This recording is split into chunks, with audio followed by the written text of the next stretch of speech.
with the peace lily and are,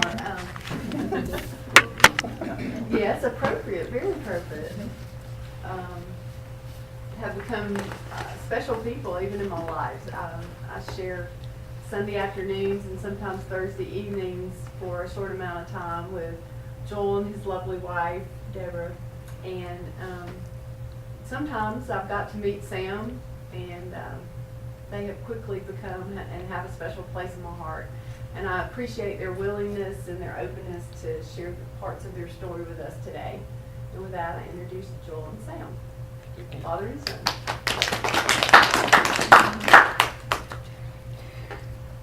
Like you said, I'm Joel.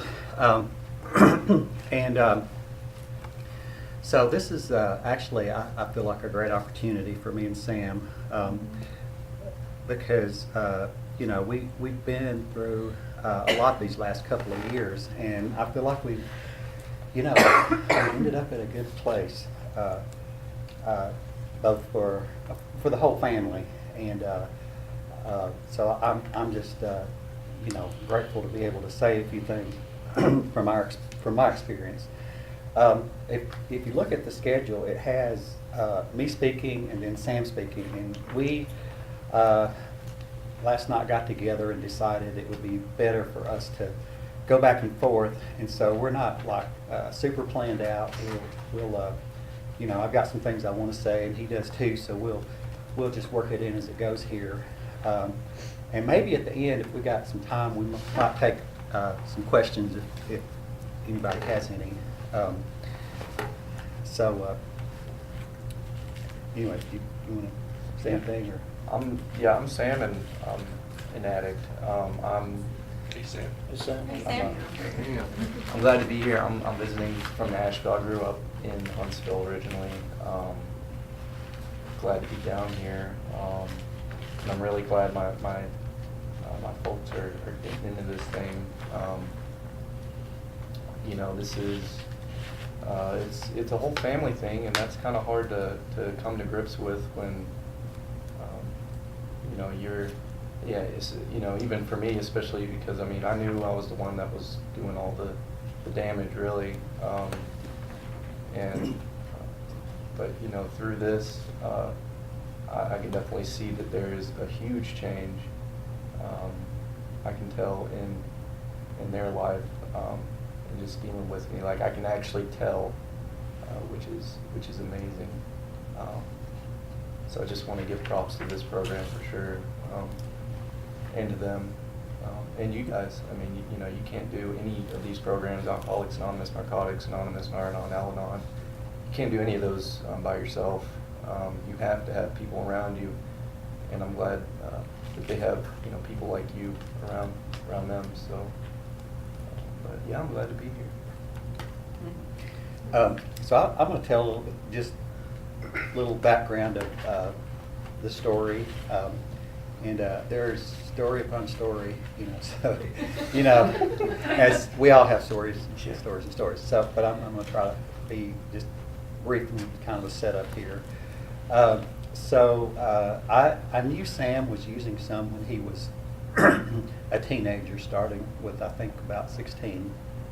Don't know exactly, but I knew there was some of that. But I, you know, had things going on in my own life and was kind of occupied with both my parents were aging, and then they both passed, and you know, just life was, you know, things going on like we all have things going on in life. And then Sam graduated 2 years ago, and a couple of weeks after that, I knew his drug use was getting more serious, but there came the day when I discovered that some of our property was missing that was fairly substantial in value, and I knew that in my mind he was an addict, because I knew he wouldn't do that in his right mind. I just know him, and I still believed in him without the substance in his mind and body, that that's not who he is without that. And So that was the beginning, and that was the day that I called him in and looked him in the eye and said, "You're an addict and you need a program. You need some help." And of course, he just believed me right off, didn't you? But it was the beginning of a journey, and so we found him a rehab and gave him a choice of going to rehab or hitting the road. And these are hard conversations to have as parents. I mean, and I'm sure he didn't like it, and I'm sure he didn't like us at that point, and but it was absolutely the right thing to do. So he went to a rehab, and it turned out to not be a good rehab. There's a few bad ones out there. There's some really good ones and some not so good ones, and we picked a bad one. And so we went and basically broke him out after it was almost 4 months. And I'm serious, they did not want him to go. It was an ordeal to get him broke out of that place. And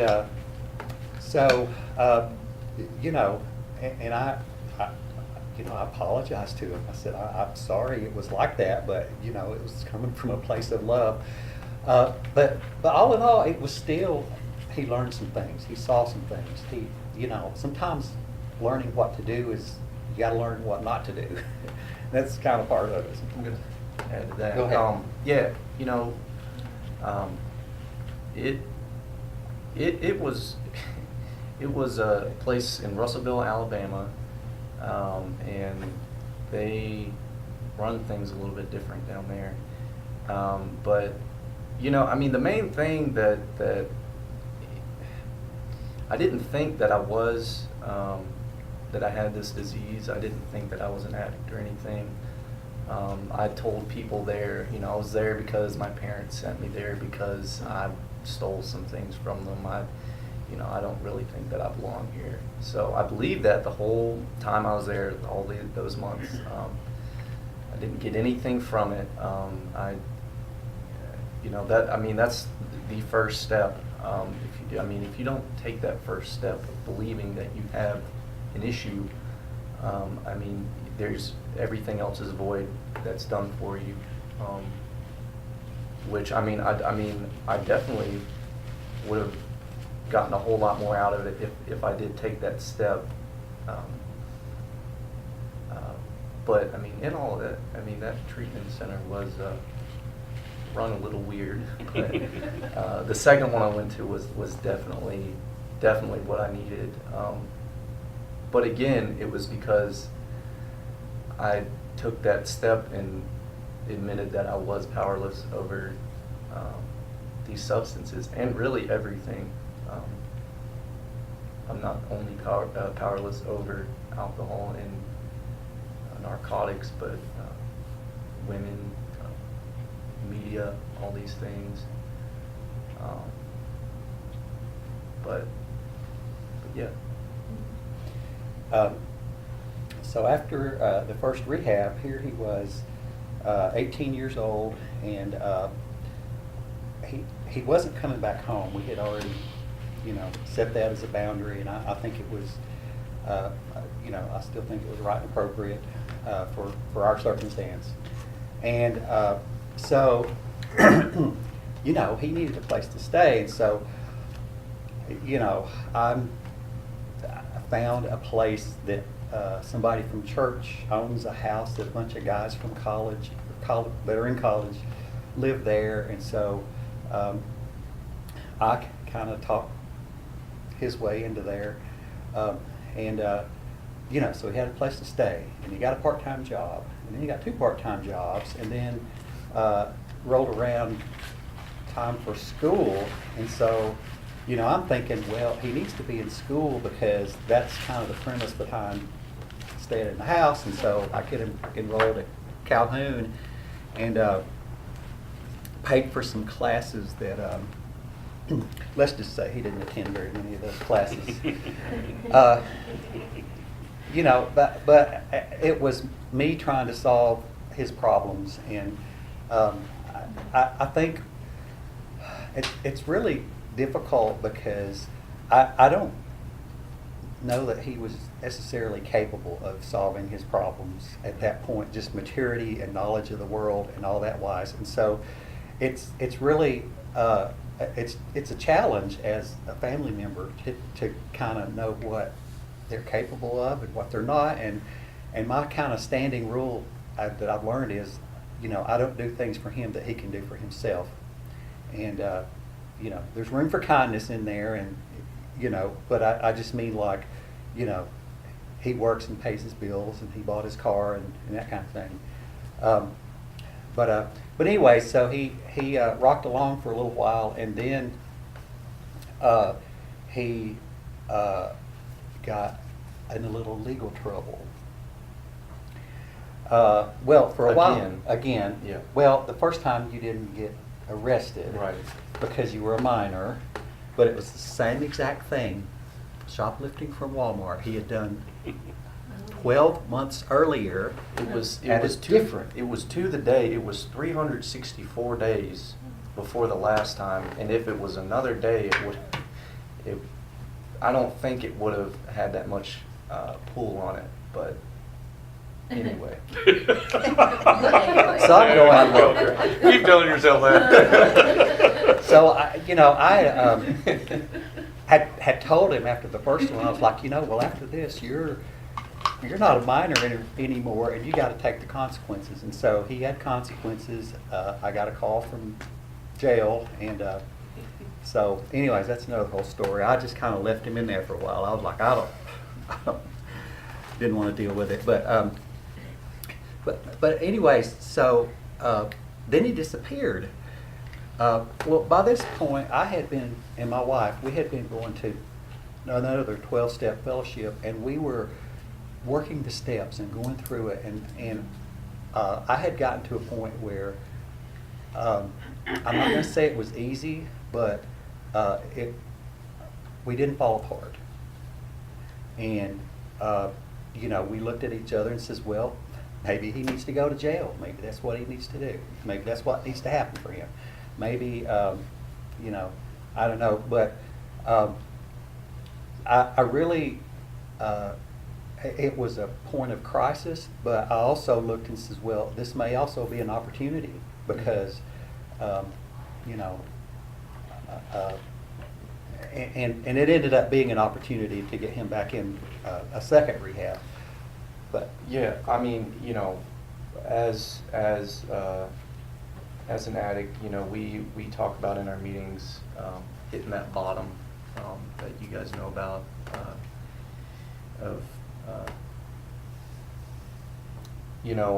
my bottom was living out of I moved from that nice house with my own room to a 4-door Honda Civic 2001.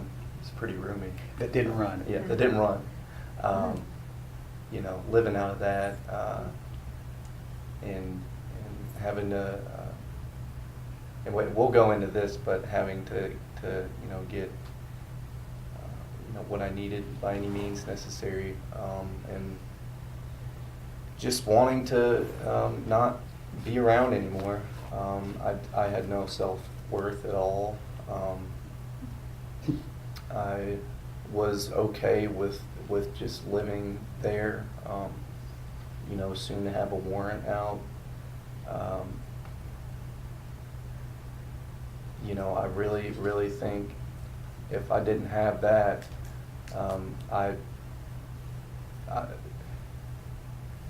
you have to see how far it can go to know that you don't want to do that anymore. But that's extremely crucial. I feel like that's an extremely crucial part. But yeah. So I'm going to fast forward some of this, and we'll come back to some of this later. But so he ended up, after at least a month of that crisis and lifestyle, we ended up having an intervention, and it was an opportunity for him to say yes to to getting help, and so he did. He went. That was April of last year. the day after his birthday, and he went, and it was the kind of treatment he needed, and I could just tell week to week, just, it was what he needed, and he didn't necessarily want it all in the beginning, but he came to want it over time. And after that, he didn't come back to Nashville. That was one of the mistakes after the first rehab. Huntsville. He didn't come back to Huntsville. We just all felt like it would be a better. It was, of course, it's all his decision, but better for him to be somewhere else and start off and build a recovery network somewhere else rather than the kind of network he had here. So he went off to Nashville, been in a sober living. He's just had 2 jobs, right? Just had a couple jobs. And there's been some ups and downs through all there. One story, but through it all, he's got a little raise from the job he's at now. He's been there for over 6 months. They're giving him more responsibility, and he's just I think he's right where he needs to be for right now. So I'm just very thankful, and I feel like this program has done a lot to help us to maintain good family relationships, because I've seen things get really ugly through all of this type of thing, and just with the help we get with it's just helped a lot. One of the big things I'll just say is, one of the things I learned was I don't do anything that I think I'm going to resent later. And so, you know what? And I might just say no to something, and we're all, and I can say that, and we're all good with it. There hasn't been anything for a while, but there have been things that I've just said no to because I don't want to resent you. So, but anyways, go ahead. I just want to tell a quick story about my birthday. So I tell this during my story when I go to treatment centers. On my 19th birthday, I get a call from my dad, or a text, and he says, "Hey, you wanna come over for some cake? It's your birthday tomorrow." And I was like, "Yeah, I haven't eaten in a few days." I'm like, "Yeah, I want some cake, of course." Not in my right mind, thinking, this is kind of weird. He hasn't talked to me in a few months, and so he picks me up. I smell bad. I'm in old clothes, haven't showered, and so he's not really saying a whole lot on the way over there, and still not really picking up that this is kind of weird, And I get there, and I see my cousin, who I know is in recovery. He's got 8 years or something. My old sponsor, who wasn't really a sponsor, this big old bald guy, my mom, my dad, and my mom and my sister. And I knew exactly what it was. I was like, oh. Yeah. And I think I tried to turn around and walk out, or I hesitated, of course, and I ended up sitting down and they explained. They went through these letters of just. The main thing that I felt was love from it. Wasn't just you need to come with us. It's we're worried about you. We are really worried about you, which is a big thing that I still struggle with today. Is actually believing that people do care about me is really hard to do, and it's nothing that other people do. It's just my own mind. The way my mind works is nobody cares about me. I don't think anybody does. But that was I didn't really have a weird feeling about the whole thing either, which was, and so they, he went to a treatment center before that, and I was that was running through my mind, and I was like, well, how long is this one gonna be? He's like, oh, so 30 days. I was like, all right, we're going. Let's go. And they looked at each other like, well, I think that's the best intervention I've ever been to. And but So we had his bag packed, and he just got in the car and left. So that's the way to do it. yeah. Oh, and we did have cake. at We the did. end. Oh, okay. And so he had a couple of birthday presents that were things that he could use in rehab. Yeah. Clothes, basically. That's awesome. Yeah. It was a great birthday. It was your best The birthday. best birthday I've ever had. See? Yeah. See? Take that back. I just had a birthday, so Well, okay. that was good. To that point, that was. I'm going to change a little bit here. So we were given this theme here of the myth of control. And oh my gosh, things you could say.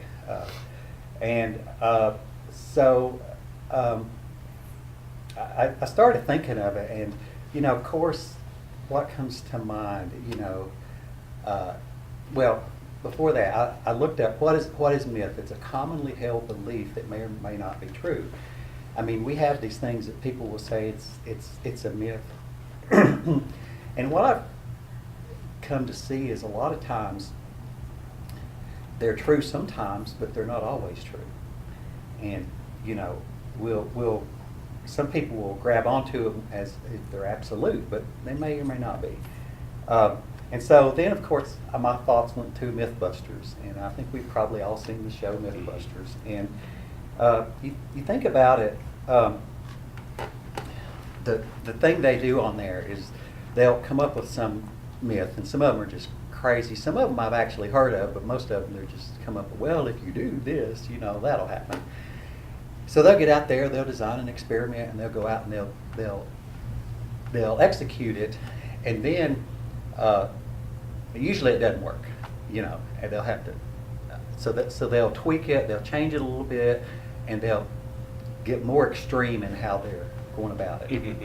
And then, well, it almost did, but if we did this other thing, so then they'll get more extreme, and then. By the end, sometimes they'll get it to work and sometimes it won't. But, they're trying to either prove it or disprove, the myth. And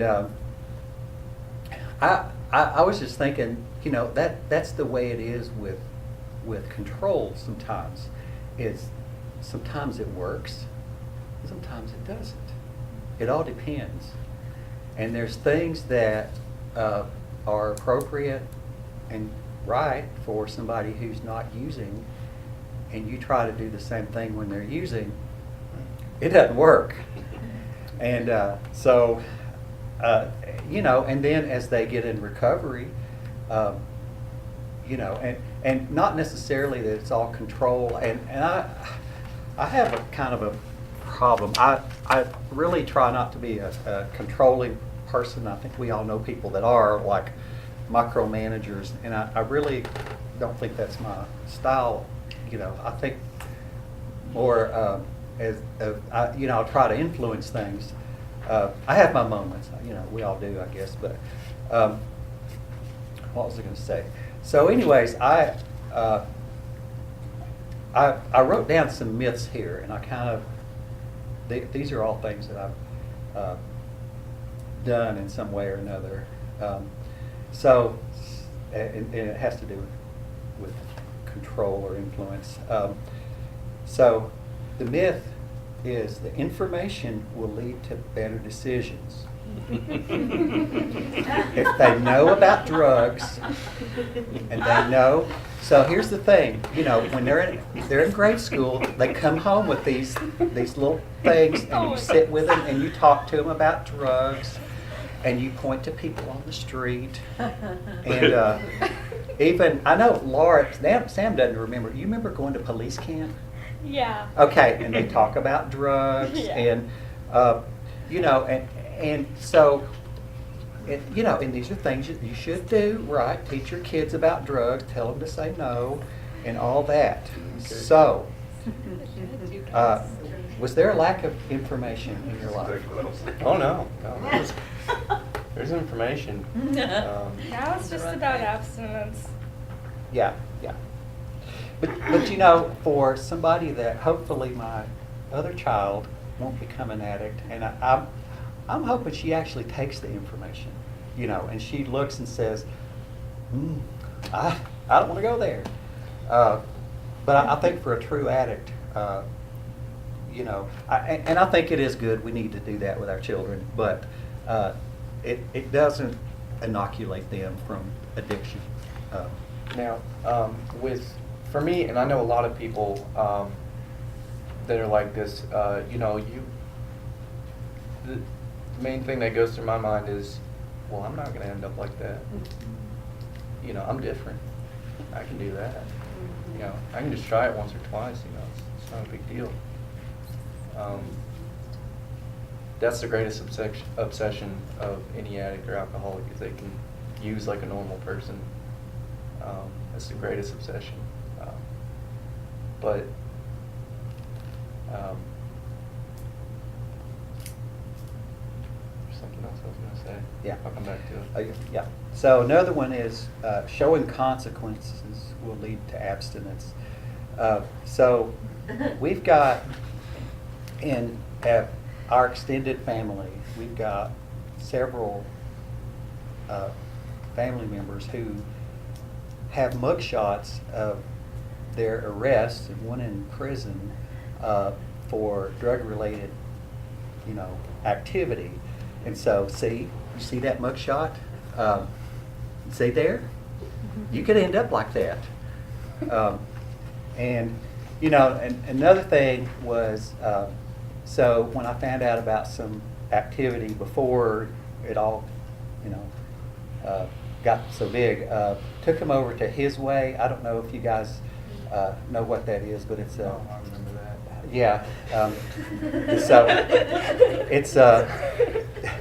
it's a residential rehab place here in town. It's a faith-based, and I think for, you know, a lot of people it's done a lot of good. I don't think it was necessarily all that Sam needed. I think he needed some little something different than that. But there's some good folks there. We know them, and you know, so you know, we met with one of the main guys there and sat down and talked, and went over actually for a drug test once or twice. I don't know how many times. And you know, it's like see, wanting him to see where people end up, and so that kept you abstinent, right? Right.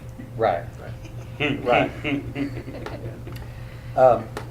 So, and another thing, so you know, it's another myth. Another myth is protecting from trauma will keep them clean.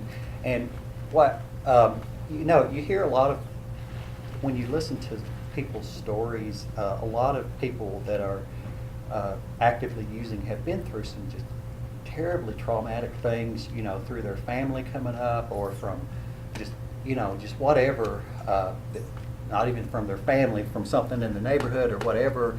And, you know, and I thought, well, if I can, you know, protect my kids from abuse, and actually some of it was distancing from some of these family members that were, you know, using and whatnot. It's like, well, I'll protect them from trauma and abuse. And, you know, the thing is, you can't, we should do our best.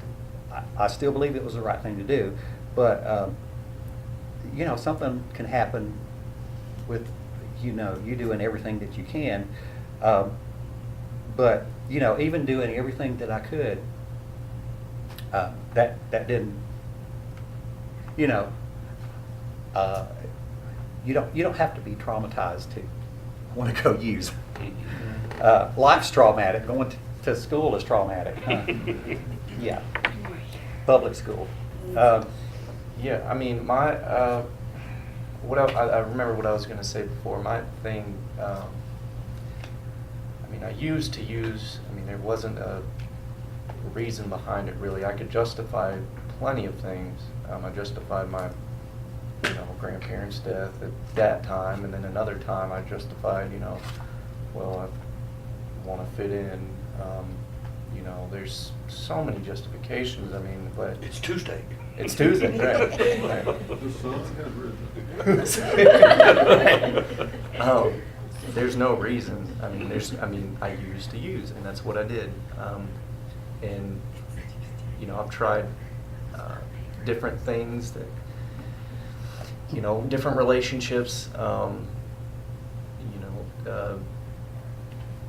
Joining clubs at school, doing all these different things, and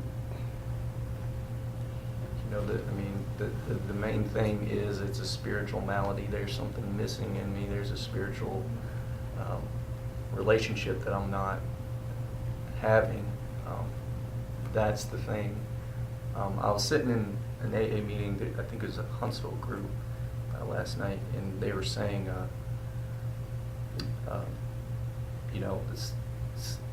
I wake up. He's like, I wake up. I use.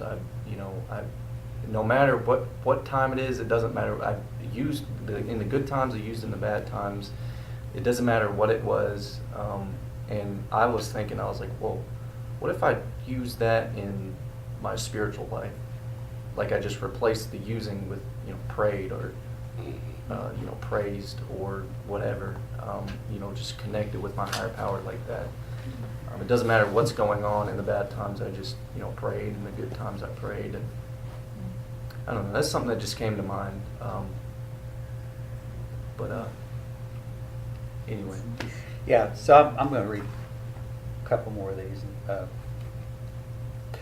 Another one so enforcing boundaries will limit their opportunities for drugs. You have enforce the curfew. Yeah. Right. That kept him out of trouble. And so here's a good one. So if I don't give him much money, then he can't get in much trouble because he doesn't have much money for, to use on drinking or. So how'd that one work? Didn't really work. That doesn't work yet. Yeah, because they'll find. Walmart wants to thank you for that. Right. So they'll find a way to get what they want, and at some point it becomes a need. And they'll. But in my mind, but for somebody that is, ethical and. Right. So I wasn't an addict, and so I couldn't think of getting money illegal. I just can't, And so I was doing what worked on me. Right? And I thought, well, he can't be doing very much, So then later, after his first rehab, and he was living in the house, part of the deal was for him to live there, he had to get mandatory drug testing. And then he would bring me a report, and then they kind of dropped off there at some point. And so so I'm thinking, well, so these mandatory drug tests will, that'll keep him in check. So when he disappeared, he got evicted eventually. And so I went over to retrieve his bed and his clothes, and we found a little device in there called a Whizzinator. Does anybody know what a Whizzinator is? The addicts know what it is. So it's a little. There's 6 addicts in this room. So it's a little device that you can wear that you can store a little urine in it for your test. And so when you go into the bathroom to do your test, you've got it. So we found a Whizzinator and so the guy who was helping me unload his room was the guy that administered the drug test, and he was like, "Oh, I've never seen one of these." It's like, okay. So, so the things that we do, and I don't think they're necessarily wrong or bad. I think for somebody who is wanting, we things need to be there for check and accountability and all that. But if an addict is going to use, none of that can stop it or control it. So we have a saying here about control, and it's about the disease. It says you didn't cause it, you can't control it, and you can't cure it. And that saying has helped me a lot to realize I can't. That's not my role. I can't control it. I can't stop it. And it's helped me to, stop trying to do some of the kind of controlling things that I had done. And if I had it all to do over again, I don't know what I would do different. You get in a situation and you do the best you can. So what can I control? And it's me, myself, and then I put, well, maybe sometimes, because I don't always do a good job of that. But I can control decisions to stop enabling. I can, I can control decisions about boundaries and boundaries are for me to help keep me healthy. And I can control some of those things, but I can't control, what Sam's going to do. I will say, and again, I think of it, I like to think more on the terms of influence. And as Sam has been recovered, or is in recovery as he matures, I feel like that influence is at a good place now. I don't try to tell him what to do. I suggest some things, but then he either does it or doesn't. That's up to him. And I don't pepper him with suggestions. I try not to, give him too much. Yeah. Want to say something? Yeah, I mean, our relationship has definitely gotten better in that way. Just kind of backing off and still being there, of course. But from the first time I went to treatment to this time, I could definitely see that. I think that was around the time that you got with this group, right? This one was a little later. A little later. But I can definitely see the difference. Like, he didn't suggest I need to go to school.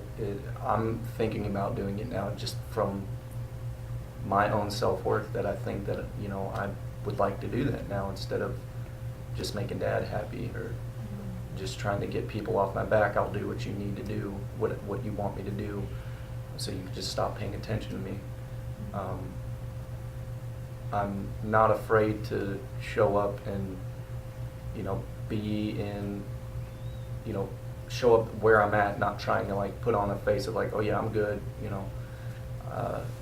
if I'm upset, I'm not gonna lie to you. I'm gonna try and fix it, use my tools, but I'm not gonna try and make a face, because I know that he's working this program and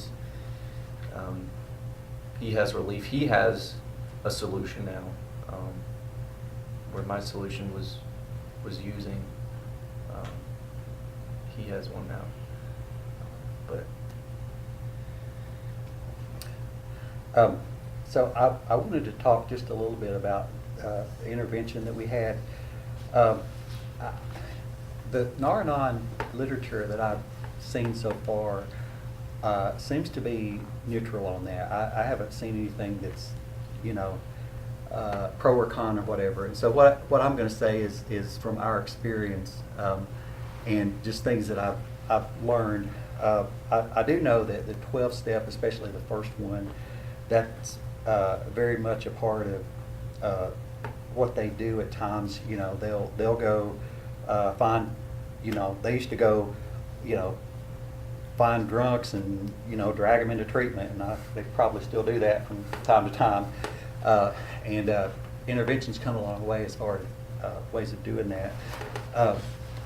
But I really feel like for us, if Sam had not had the opportunity, if he had not had it put squarely in his face, I don't think he was capable of finding a good rehab, you know, figuring out the insurance and the finances and the logistics and all that. I just don't think he was capable of doing that. And I felt like, just as a parent, that his first rehab was just not what he needed, and I felt like he deserved one good chance to go to rehab. And as a parent, until I provided him that opportunity, I could not be at peace. There's a, let's see if I can find it. Oh, I thought I wrote it down. Oh, yeah. So the prayer, the Serenity Prayer that we read actually has 3 verses. I don't know if you've ever seen all 3 verses, but and we were in another fellowship that did read it all, and it's probably too religious for, you know, what we do, and it's got the J word in there. It says Jesus, I think. But there's a phrase in there that stuck with me during the time where he was relapsed, and it says, embracing hardship as a pathway to peace. And I felt like that I would not be at peace until he had an opportunity, a good opportunity for rehab. So, you know, when I found him a good rehab and the question of intervention came up, I was like, well, I don't know. I don't know much about it. And so I started reading. They suggested a certain method that I think was very appropriate. So one of the things I learned about it, and I really believe that, is life is going to intervene. It's either going to be, jail or overdose or financial failure or relationship failure. I mean, there's so many ways that life can intervene. Life's going to intervene, and it might be death. And we've seen too much of that. And so if you plan an intervention, it's on your terms rather than other terms. And so also, I wondered if this was enabling, because we kind of get in this don't enable, but that doesn't mean you don't do anything. I believe, and enabling focuses on the problem, and it doesn't make the problem improve. Where intervention focuses on a solution, it offers a solution for people, and it's not always appropriate. And I'm not trying to say you should or shouldn't do it, but I just feel like for us, if we had not gone through that, I just don't know that Sam would still be, I just don't think he would be clean, and I don't know that he'd still be with us. So as far as control, when the time came, I was thinking about it. So what am I controlling here in the intervention? And the thing is, I could control the decision for the intervention, the method, there's the one that we used, I feel like is a good method. The team members and the interventionist, and by the way, he was supposed to be here, but one of his people he helps was very, very ill, and he stayed with them. But I had to let go of the outcome. And so going in, that was the point, was to create a moment where he could see a decision in front of him, but it was his. And I don't regret that. I just feel like it was, like I said, the right or the best thing we could have done at that point. So. Yeah, no, absolutely. I mean, that is the best birthday I've ever had. You know, that I see that as God doing for me what I can't do for myself, for sure. I believe God works through other people. That's my opinion, but you know, and I don't see it as enabling at all. I mean, enabling, in my mind, is enabling someone to use more. I mean, if anything, this is enabling me to get better. I mean, this is something that when there's a substance in my body, there is nothing that I care about except for that. I don't care who you are. I don't care what's going on. I'm going to do that, and that's all that I know. Rehab I knew that I needed it. I knew I was not in a good spot, but I was not fixing to figure out what I needed to do to get there at all. This took out all the guesswork, all the hard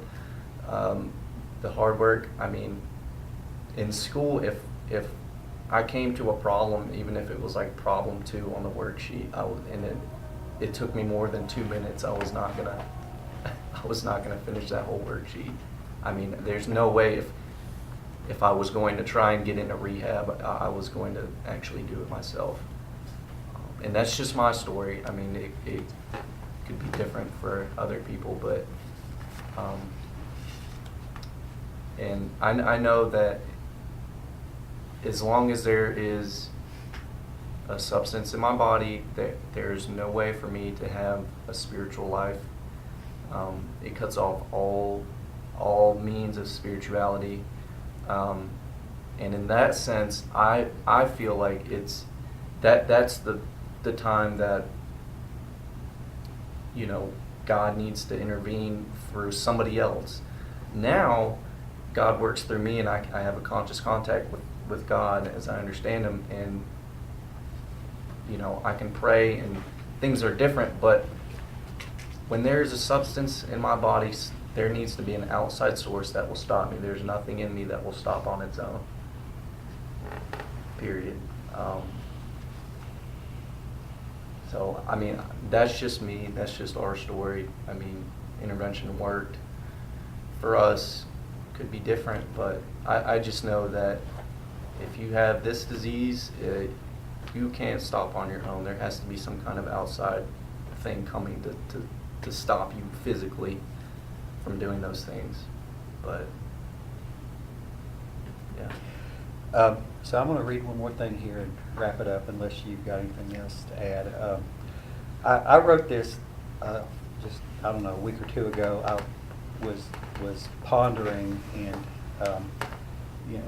I wrote this question out. I actually put it on Facebook, and I wrote, how do you love someone who has a disease that produces self-destructive behavior, and anything you provide them feeds the self-destruction? And I think that's the dilemma that we face when we love an addict, is you want to provide them with something, and it turns into feeding that behavior. The answer I wrote is probably maybe too simplistic, but I put stop providing things. You know, that's just one part of it, but it's not easy to figure out how to navigate with somebody, especially when you're actively using. So that was pretty much all I had to say, unless you want to say anything else. I don't know how we're doing on time for questions. If anybody wants to ask anything, if not, we'll go. But I can't remember it. You what? I did, but I can't remember You it. did. Stuff that counts. Well, I'm dealing with a similar situation, and I just have a hard time. I mean, right now I'm even going to school auditing the class that I finally got her to take, you know, it's like, how do you, when it was actually happening and everything, how did you how did you talk to him about it without him coming at you, like, she comes at me like angry and everything to try to make me back down, you know? Did you have that kind of issue with him, or? Well, I think, like I said, everybody's situation is different, and all I can speak to is ours. So when it came to a head, he was 18, and it was, you know, because he was taking things from our house and had been using, you know, as much as he was, I didn't want him in our house. And so we basically put him out and said, go to rehab. And I think that puts a distance that for us was healthy. And if you've got somebody living in your house, that's a whole different dynamic, or that we just haven't, I can't, we don't give advice, so I can't really say, but, you know, it sounds like you're trying to do things that she ought to be doing herself. Right, and that's what I was. It's hard to. How, when you were dealing with him, I mean, because you knew that he was using before you finally kicked him out at 18.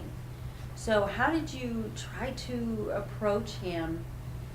Did you try to approach him, or was it as soon as he started stealing things, then you did it? Well, basically, right, as soon as I found out about the stealing was when it was, you know, but what had happened, you know, time before that is both of my parents were very ill. So during his senior year, the whole fall semester, my dad was in and out of the hospital, and he passed in December. When he went in the hospital, my stepmother went in the nursing home. Well, then she passed 4 months after my dad did. And he missed her funeral because he was... Stoned. Oh, yeah. Right. It's okay. And that was one of the things, but I was not emotionally able to confront the situation. I knew it was going on, but I was grieving. I was, you know, going through that, and so, you know, all I got's my experience, and so that. But what happened was that was one of a stack of things that couldn't be ignored. It was, you know, missed his grandmother's funeral, almost didn't, you know, graduate. You see, he got a traffic ticket. He got arrested, you know, and there's probably a couple more on it. But it was like that, where it was like, wake up, something's got to happen here. And I'm actually thankful that it happened that way, because it woke me up and said, this is serious, you got to do something. But, so I'm if anybody else wants to offer anything. Oh, no, I was just wondering, you know, in your situation, what, you know, happened. You answered that question. Yeah. Yeah. I got a question for you. Okay, so basically speaking off like what Darcy said, after sitting through Nar Anon now for a year, would you have reacted or done anything any different now? I'm sure I would, and I don't know how to answer that question, and partly it's because, like I said, I was grieving. I was not emotionally available too. So I was probably in denial, if you want to be honest. And I think denial is useful sometimes because we can't deal with it all at once. Correct. You just can't. And so sometimes it puts it off until another point in time. So, I know we're not supposed to look back at what we did previously, you know. Yeah. And I wasn't throwing that to you as being a trick question. Yeah. Basically, and see, another thing not confusing, legal issue is when they're minors, it's a different ballgame, and they're not. And so I was actually thankful that he was 18, so we could be firm with him. And I'm sure he didn't appreciate it for a long time. I hope he does now. But, you know, you can't throw him out of the house and say, you know, go deal with this. And, you know, and I'm sure he felt like we didn't love him, but quite the opposite. We loved him to death. But staying in our house was not going to lead to anywhere good at that point. I've got a sort of question, I'm just overwhelmed with, Sam, your bravery to come here, and we've like ripped your whole experience apart, and you've just been so forthcoming. It's just practically stuffs my heart. But you really affected me in the thing you said about, and I won't say this very exactly the way you did, but it was like the desire for using, that you had this realization to just substitute a spiritual plug. In other words, pray. That's what you chose to do, but you came at it with this idea of, what if I changed desire for spiritual? And, I mean, it was profound for me to hear that. But I guess I want to say that after hearing all this story, you sit here like you're so strong, and you were so honest with us. And it's kind of, you came to this by yourself. You know, it wasn't anything that you were made to do. And it affected me because controlling is a big issue for me. You know, to be able to manage things, controlling in the gentle, you know, not very much controlling, can be an asset in your life. But when we tip it over, it's my version of using, and I'm way past anything that's useful. Anyway, but I realized that controlling, because I want so much for my addict, and control, but I realized that I was controlling through emotions and emotional distress. And what I've come to realize, because both of us are in recovery, is that I really piled that on. And I piled, and it piled on, I didn't mean it this way, but it piled on a lot of guilt. So I wonder just how much of that either one of you can speak to. For instance, like that first rehab, were you so controlling that, you know, maybe you didn't see something about that first rehab? Or do you feel, and you seem so clear about, I'll do this for you just to get you off my back. I mean, was there guilt involved in that, or was it just, you know, how did this idea of piling on guilt or emotion, or the kind of controlling you experienced from each other, maybe?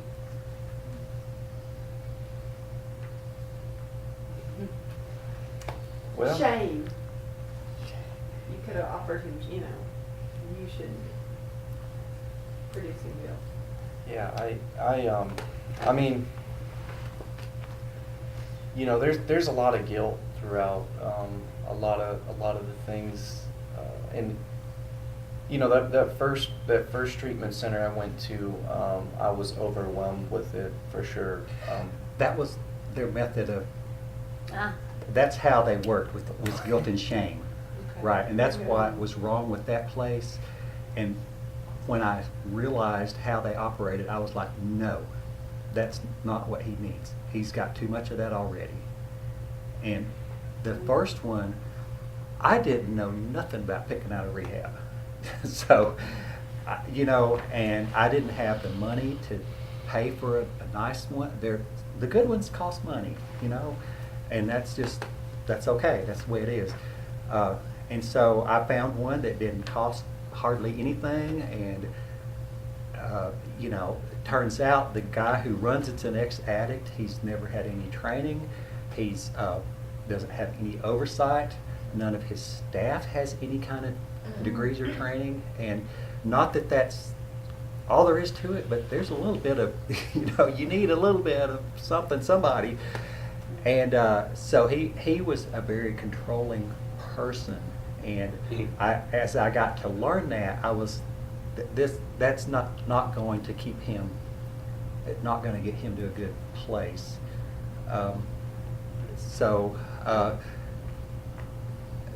But as far as getting him to that first rehab, I don't know. I mean, we took choices away from him. You know, that you're not going to live here. You're not, I suppose that was controlling. I don't know. I'm not sure how to categorize it. I mean, I think, you know, there's a difference. You have to distinguish between, you know, when, like, you gotta distinguish that I'm my own person, you're your own person, you are my son, but, you know, you're making decisions that are beyond anything that can really be handled in the family. So, I mean, I legally could make my own decisions, but I was still under in mom and dad's control at the same time. And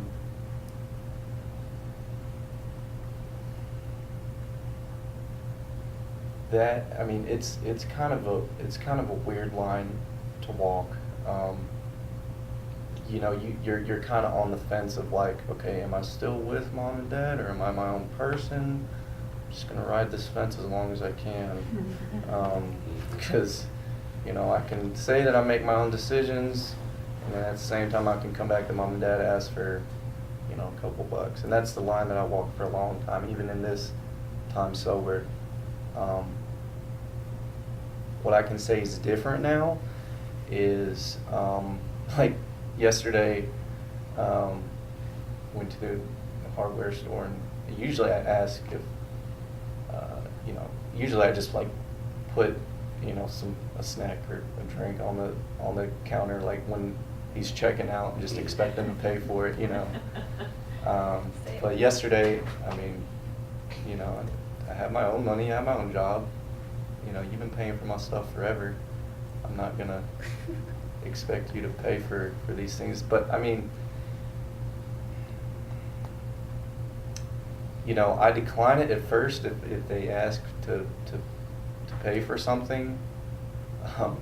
But if they really, really, really insist, I have been taught, you know, accept it, because it's you know, you're kind of being selfish by not. But Well, you know, and finances can be controlling too, and you know, with him earning his own way, paying his own bills, and all that, you know, that entanglement you know, just not there, and it's, you know, it's good. He's grown up. I'm really proud. He is where he is, and in a lot of ways. And Susan said that you're strong. I think you're stronger than you realize. And you know, it's sometimes scary to realize that you're strong, but also maintain humility, and that's a trick for, you know, everybody. So maybe you're just afraid you're not going to be humble if you realize you're strong. I don't know.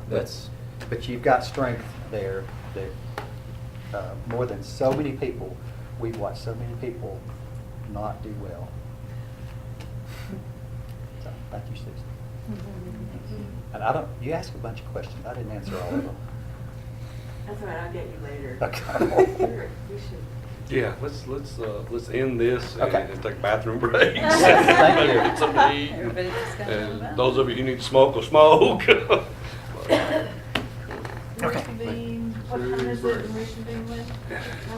How about, that's good, how about we take like 15 minutes? Yeah, 15 And minutes, don't forget there's food out there. Food.